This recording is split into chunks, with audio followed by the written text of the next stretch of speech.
Hi everyone, my name is Marta and welcome to my channel Pop Paper Love. Today, this is a channel where I share my twin flame story and where you can get more information about twin flames. And if you have any questions, you can post them in the comment or you can schedule a session or buy a reading from me.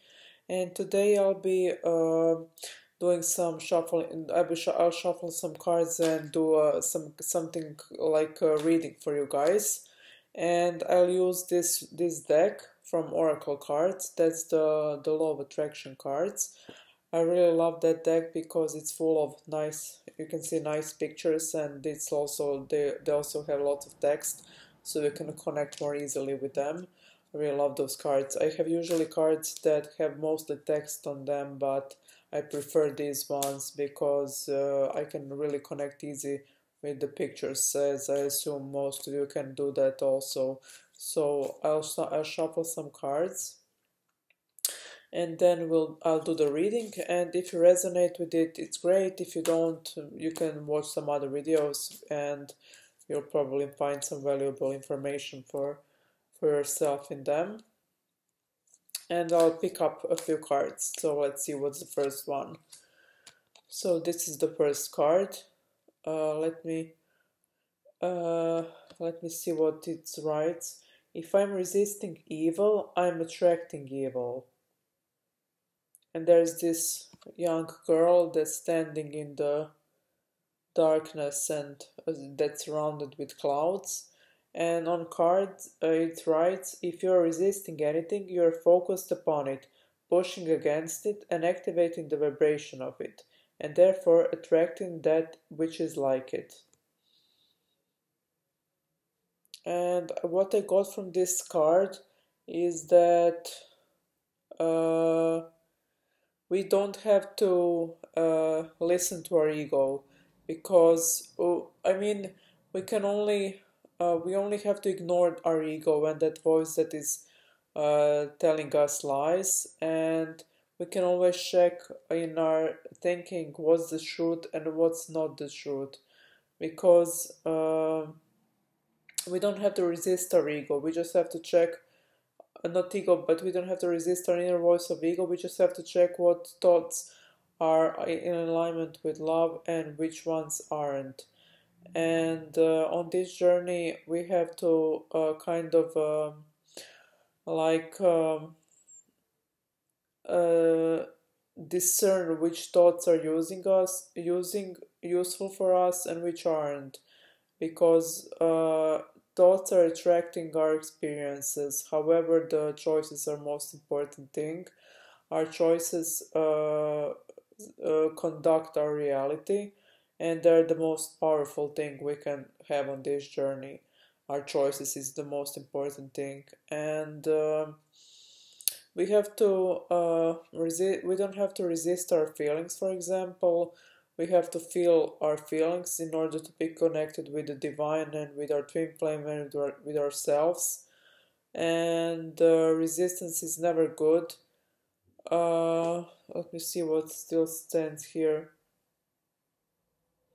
Yeah, and if you concentrate yourself a lot on your ego, then you will attract more delusions in your life. So therefore, it's important to listen to that God's voice and your inner voice that brings you the truth.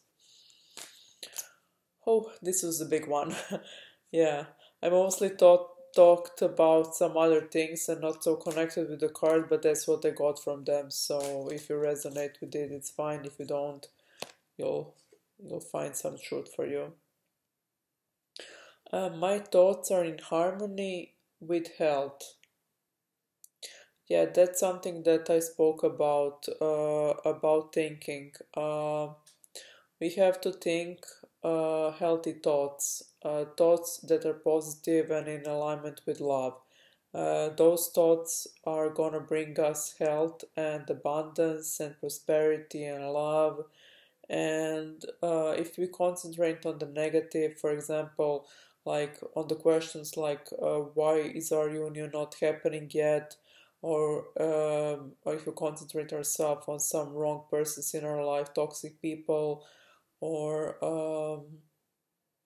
traumas or our negative feelings, we're gonna attract more of that. So you always want to live in alignment with God's will for your life. And actually, God's will for your life is your will too. So they're perfectly fit together. I used to thought in my life that, for example, about kids, I always thought that God would somehow impart on me that I want to have kids, that I need to have kids, and that I wouldn't like to have them. But in throughout my spiritual practice and experience, I realized that uh, our thinking, God's thinking, and my thinking, and God's will and my will are the same. So God wouldn't let you do or think or want something that is not good for you. I want perfect health. I like feeling good. I enjoy my good feeling body. I have many positive memories of feeling good in my body. I see many people who are clearly in a state of good health, and it is easy to see how much they are enjoying their good feeling bodies. When I think thoughts like this, I feel good. These thoughts are in harmony with a healthy body. Yeah, there is one saying in Latin that means mens sana in spiritu sano. And it actually means that whatever you are feeling, and if you feel good things, and if your soul is healthy, your body will be healthy too. So that's what I got from these cards, and we can see how these two cards were really connected to each other because one is about ego and one is about thinking and living in a healthy body and thinking positive thoughts. And this one is also connected to what I've previously spoken about. I'm selfish enough to want to feel good. Uh, it's actually uh, feeling good is actually not selfish. That's our natural state. So yeah, it's kind of yeah, it's not selfish to feel good, and we have to realize that about ourselves. In my life, I was thinking that if I felt good, people would be jealous of me or they would abandon me, but those were the lies that ego kept telling me. Um, if you feel good, you're gonna attract also people who feel good and situations that feel good and experiences that feel good, and your union also feels good, so you'll attract that too. One of my coaches told me the other day that union lies in feeling bad feelings so you can experience good ones. So you have to sometimes move through the bad feelings also, so you would feel better about your life and your union. And feeling bad is not nothing to be afraid of also, because for example, when you feel fearful, that's kind of a bad feeling, but fear only means that more love is coming to your life. Or when you feel depressed, that only means that joy is returning to your life. So, yeah, but of course, we want to feel good most of the time. So, and that's about, you can feel good when you apply this one exercise that I teach about a lot. That's the mirror exercise, where you kind of apply all the when you see your surroundings as your mirror, and when something feels uncomfortable, you resolve it inside of yourself. You cannot perceive life from any perspective other than from that of yourself. Selfishness is the sense of self.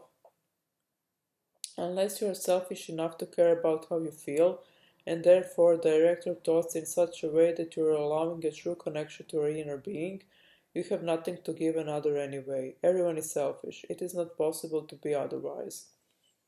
Yeah, actually, on this journey, when they talk about selfishness, I feel they're talking actually about the order of how of our priorities in our life. The first place in our lives should belong to God. Then we come at the second place. So you are at the second place. Then at the third place is your twin flame, then your family, and then everyone else, like your friends, co-workers. So that could be possibly the selfishness they're talking about, to put ourselves on the second place immediately after God. So these are the three cards I pulled out. Let me just have them like this. Okay, this was like this in that order. And let me sum up everything.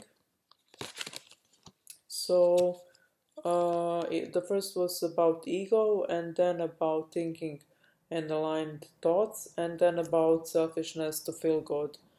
So we can disregard ego and think about positive things and put the most important people and God at the first place. And not the most important people, our twin flames and ourselves at the second place, and God at the first place, and just be like selfish enough to appreciate what we have and uh, yeah, just attract good things by vibrating at the level that you can vibrate to, that is more positive and aligned with love. Yeah, thank you for watching this video, and I hope you enjoyed it, and feel free to comment and like the video. Thank you. Bye.